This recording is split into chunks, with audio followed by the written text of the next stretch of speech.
بسم اللہ الرحمن الرحیم۔ جادوگر آپ کی خفیہ باتوں کا پتہ کیسے چلا لیتے ہیں؟ بسا اوقات آپ عامل کے پاس جاتے ہیں، وہ آپ کو دیکھ کے آپ کے ماضی کے کچھ واقعات بتلانا شروع کر دیتا ہے، تو آپ حیران ہوتے ہیں کہ اس کو ان باتوں کا پتہ کیسے چل گیا۔ اس چیز کے متعلق بتلانے جا رہا ہوں۔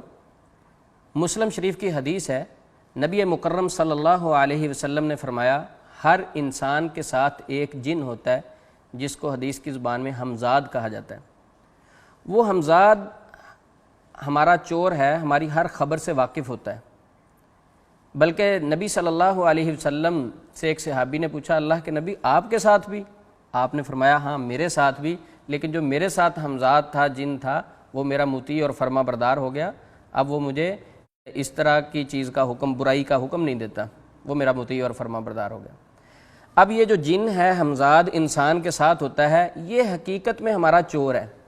نبی مکرم صلی اللہ علیہ وسلم نے ہمیں اذکار، دعائیں اس لیے بتائی ہیں تاکہ اس کے شر سے ہم محفوظ ہو سکیں اور اس کی نظروں سے ہم اوجل ہو سکیں۔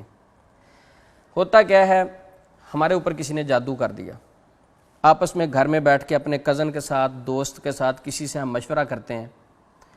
کزن کے ساتھ مشورہ کیا کہ ہمارے اوپر جادو کرنے والا ہمارا چچا ہے، لیکن یہ شک ہے۔ اب اس کا حل کیا ہے؟ کسی عامل کے پاس چلتے ہیں۔ اب وہ چل کے کسی عامل کے پاس آ جاتا ہے، آ کر وہ کہتا ہے ہمیں چیک کریں ذرا ہمارے اوپر جادو کس نے کیا۔ عامل صاحب دیکھتے ہی کہتے ہیں آپ پر تو جادو کرنے والا آپ کا چچا ہے۔ اب وہ حیران، بھئی ہمیں تو شک تھا یہ بندہ ہمارے چچا کو جانتا ہی نہیں ہے، ہم پہلی بار اس کے پاس آئے ہیں، جو ہم نے گھر میں بات کی یہ کیسے واقف ہو گیا؟ اچھا، اس کا مطلب تو یہ ہے کہ یہ حقیقت ہے۔ اب جا کر چچا سے لڑائی اور جھگڑا شروع ہو گیا۔ انا للہ و انا الیہ راجعون۔ وہ جھگڑا نہ کریں جو آپ نے گھر میں بیٹھ کے مشورہ کیا آپس میں، اس کے بعد عامل کے پاس گئے، عامل نے کیا کیا، اپنے موکلات کے ذریعے سے جو آپ کے ساتھ ہمزاد ہے، جن ہے، ساری انفارمیشن اس سے لے لی کہ ان کو شک کس پہ ہے۔ آپ کی بات اس نے آپ سے شیئر کر دی، آپ ایسے ہی جھگڑ رہے ہیں۔ تو اس لیے غیب اللہ کی ذات جانتی ہے، جنات نہیں جانتے غیب، ان کو کیا پتہ غیب کا۔ اب ایک اور میں مثال دیتا ہوں جنات کے حوالے سے کہ یہ بیچارے بالکل ان چیزوں سے ناواقف ہوتے ہیں، جب ہم ان سے ڈرتے ہیں، خوف زدہ ہوتے ہیں، یہ ہمیں اور ڈراتے ہیں، ان کو کسی بات کا نہیں پتہ ہوتا۔ ایک امام صاحب کے متعلق میں نے پڑھا، امام صاحب کو کسی نے بتایا فلاں جگہ ایک جادوگر بیٹھا ہے، ایک عامل بیٹھا ہے جو دل کی باتیں بھی بتلا دیتا ہے۔ کہتے اچھا۔ انہوں نے کیا کیا، مٹھی میں کینکریاں لی، گنتی کی اور اس کے بعد اس عامل کے پاس چلے گئے۔ عامل کو کہا بتلا میری مٹھی میں کیا ہے؟ اس نے کہا کینکریاں۔ کہا کتنی ہیں؟ کہا اتنی ہے، بالکل درست بتا دیا۔ اب امام صاحب آگے لکھتے ہیں کہ دوبارہ پھر میں نے کینکریاں لی، خود بھی گنتی نہیں کی۔ اب اس کو کہا بتا میری مٹھی میں کیا ہے، نہیں بتا سکا۔ ہوتا کیا ہے، اس کی حقیقت یہ ہے کہ جب انہوں نے خود گنتی کی تو ہمزاد نے بھی کر لی جو ساتھ جن ہے، اس جن نے ان کے موکلات کو بتا دیا۔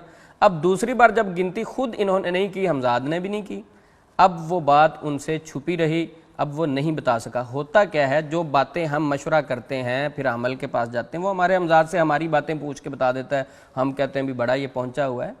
تو اس لیے ان چیزوں پر آپ توکل نہ کریں، کوئی اڑ کے دکھائے اس پر ایمان نہ لائیں، جو ہاتھوں سے ایسے کر کے تعویذ نکال دے اس پر ایمان نہ لائیں۔ قرآن پاک سے بڑھ کے کوئی چیز طاقتور نہیں ہو سکتی۔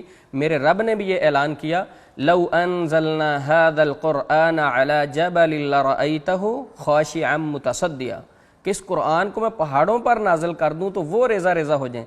جنات شیاطین کی کیا حقیقت، جنات شیاطین کی کیا حیثیت قرآن کے سامنے، کہ ایک طرف قرآن ہو، ایک طرف کالا علم ہو، ان کی کیا حیثیت۔ بسم اللہ صرف آپ پڑھ لیں، صرف بسم اللہ، شیطان آپ کے کمرے میں داخل نہیں ہو سکتا دروازہ بند کرتے وقت۔ بسم اللہ آپ پڑھ لیں کھانا کھاتے وقت تو شیطان آپ کے کھانے میں شریک نہیں ہو سکتا۔ بلکہ ترمذی شریف کی ایک حدیث ہے، نبی صلی اللہ علیہ وسلم نے فرمایا، حضرت علی رضی اللہ عنہ اس کے راوی ہیں، اگر آپ واش روم میں بیت الخلاء میں جاتے وقت بسم اللہ پڑھ لیں تو اس بسم اللہ کی برکت کی وجہ سے شیطان کی آنکھوں اور آپ کی شرمگاہ کے درمیان ایک پردہ حائل ہو جاتا ہے، وہ آپ کو دیکھ نہیں سکتا، آپ کے اور شیطان کے درمیان ایک پردہ آ گیا، آپ کو نہیں اب وہ دیکھ سکتا۔ تو اس لیے نبی صلی اللہ علیہ وسلم کی دعاؤں پر عمل کرتے ہوئے ہم جنات، جادو، شیاطین یہ ساری چیزوں سے بچ سکتے ہیں۔ میں آخر میں یہ کہوں گا کہ قرآن پاک یا اذکار وظائف کی طاقت میں کمی نہیں ہے، بلکہ ہمارے ایمان، ہمارے عقیدے میں، ہمارے عمل میں کمی ہے۔ ہم نے اپنی کمی ڈھونڈنی ہے۔ کئی لوگ کہتے ہیں مجھے سورۃ بقرہ پڑھتے ہوئے 41 دن ہو گئے، مجھے تو کوئی فرق نہیں پڑا۔ اچھا، اس کا کیا مطلب ہے سورۃ بقرہ کی طاقت میں کمی ہے؟ سورۃ بقرہ کی طاقت میں کمی نہیں ہے۔ اس بات پر غور کریں میرا کون سا عمل ایسا ہے کہ سورۃ بقرہ بھی اثر نہیں کر رہی، میں اپنے اوپر بھی غور کروں۔ ہم نے اپنی خامی ڈھونڈنی ہے، اپنے اندر کمی ڈھونڈنی ہے، اللہ سے توبہ کرنی ہے، اس کے بعد اذکار کریں، وظائف کریں، انشاءاللہ فوری اثر ہوگا۔ السلام علیکم ورحمۃ اللہ وبرکاتہ۔ پیغام